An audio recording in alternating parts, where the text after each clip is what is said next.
What's up, nerds? It's Pat from the Nerds You're Looking For podcast, and today I want to talk about my top 5 most anticipated games for 2019. But before we get started, if you haven't already, I really appreciate it if you hit that subscribe button, ding that bell, that way you get notifications anytime we post any type of video, go live, all that good stuff. And you would be so kind, hit that like button as well. That helps us out tremendously.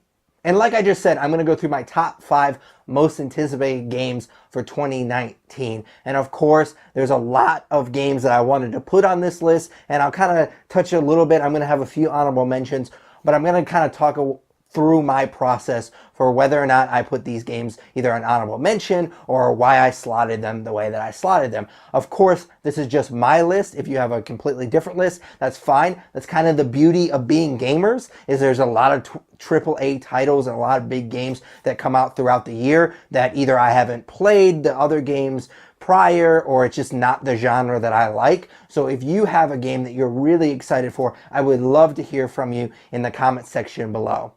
So the first honorable mention that I want to talk about, and I'm wearing my Squirtle button-up shirt, so you shouldn't be surprised that my first honorable mention, which if I knew for sure we were getting in this in 2019, 100%, we had a release date, all that good stuff, it would definitely be my number 1, and that is the untitled Pokemon RPG for the Nintendo Switch. Now we got Pokemon Let's Go Eevee and Pikachu, which I really enjoyed. It was kind of divisive among Pokemon fans whether or not this was a true Pokemon game or not, but I really enjoyed it. It blended what I liked from Pokemon Go and what I like about Pokemon the RPGs, and I thought that it was a really fluid combination of those games. And like I said, when we get the official Pokemon RPG for the Switch that isn't a hybrid between Pokemon Go and the RPGs, I think it's going to be amazing. I can't wait, but I'm just not 100% sold that we're going to get it in 2019. That's why I just wanted to put it on an honorable mention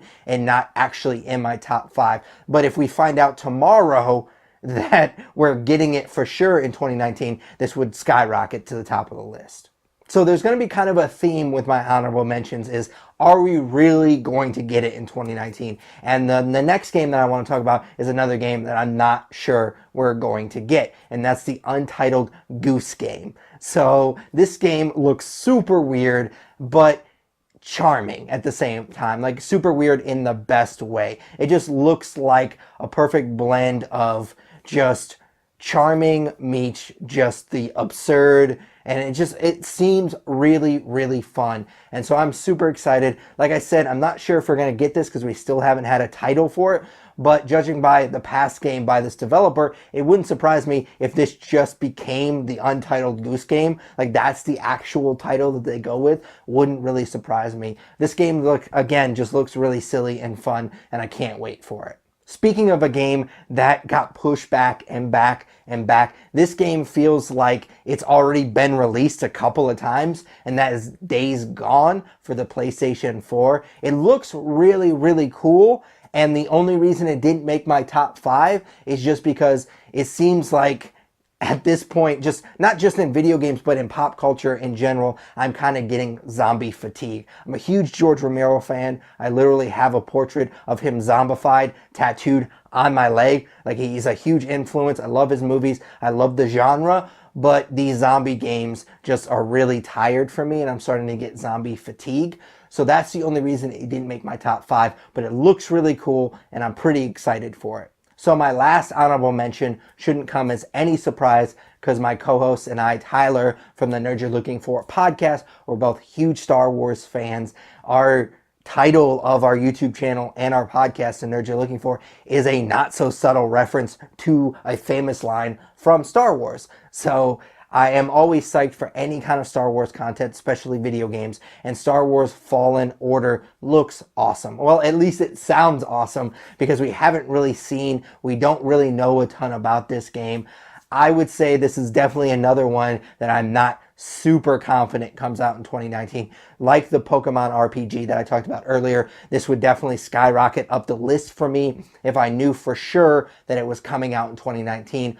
Not 100% it is, so that's why it's only an honorable mention. We literally don't know anything else about this game, but I would guess given the controversy surrounding Battlefront 2 and all of the shit that EA took, it would make sense for me that they would try to get out another Star Wars game as quickly as possible. Hopefully that doesn't mean that it's a broken game. Hopefully it's a fantastic game. Of course, I want all the games I play to be fantastic, but especially a Star Wars game. So I hope they don't rush it, but at the same time, I have a feeling that because of the controversy surrounding the past Star Wars game that we just got, I'm hoping that Fallen Order is fantastic and that we do actually get it in 2019. All right, so on to the actual top 5 list. So number 5 for me is Metroid Exodus. So these are games that I played a little bit of the other 2 games, really enjoyed it, just kind of, I don't know, I kind of got tired of them a little bit. They're fantastic, like they're based on books, so the world that they exist in is really fantastic. I kind of got burnt out on them a little bit. The reason that I'm really excited for this particular game is they're taking that universe and allowing you to have an open world experience, which I think is interesting. It's definitely a risk for them to take for the last game, but I'm definitely intrigued by that. Taking that world, the nuclear winter, just like post-apocalyptic world, and opening it up. It's a huge risk, like I said, but it's super interesting to me. The only problem for me personally with this game is it's coming out around the same time as a couple other games that I'm going to talk about later in the list, so it might be a little bit before I actually get to play this game, but that doesn't mean I'm less excited for it. All right, so my number 4 on this list is Anthem, and I really debated about whether or not I was going to put this game on it just because BioWare has always been hit or miss for me, especially now that they've gotten bought out by EA. I had my reservations about whether or not this game's going to be good, but everything that I've seen so far looks amazing. You basically get to be Iron Man in this game. But I had another big reservation about this game, and the reason that it's number 4 on this list and not higher is the fact that it looks like multiplayer is a huge component of this game. It kind of looks like Destiny meets Iron Man, and I'm not a huge fan of games that make you be multiplayer, but they just recently came out and said that there will be some solo campaign stuff in this game. So I'm definitely excited. I am a little hesitant because I won't get to play everything by myself like in Destiny and Destiny 2. Like, it kind of forces you to play multiplayer. So there will definitely be some multiplayer stuff that I'll have to do in this game. That's why it's 4 and not higher. But there is some solo stuff, so there is a little bit of hope for me. Hopefully, since they put a little bit more time into this than they did the last Mass Effect game, I think that it's going to be a phenomenal game. And it's going to be a game that is just going to be a lot of fun. So my third most anticipated game of 2019 is a game called Biomutant. And I have to be 100% honest with you nerds. It's literally just because this game looks cute AF. Like, it looks fucking adorable, really, just ridiculously cute. It basically reminds me of if you got to play Monster Hunter World, but as the cat characters. I know they're not technically called cats, but whatever. You can yell at me in the comments if you want.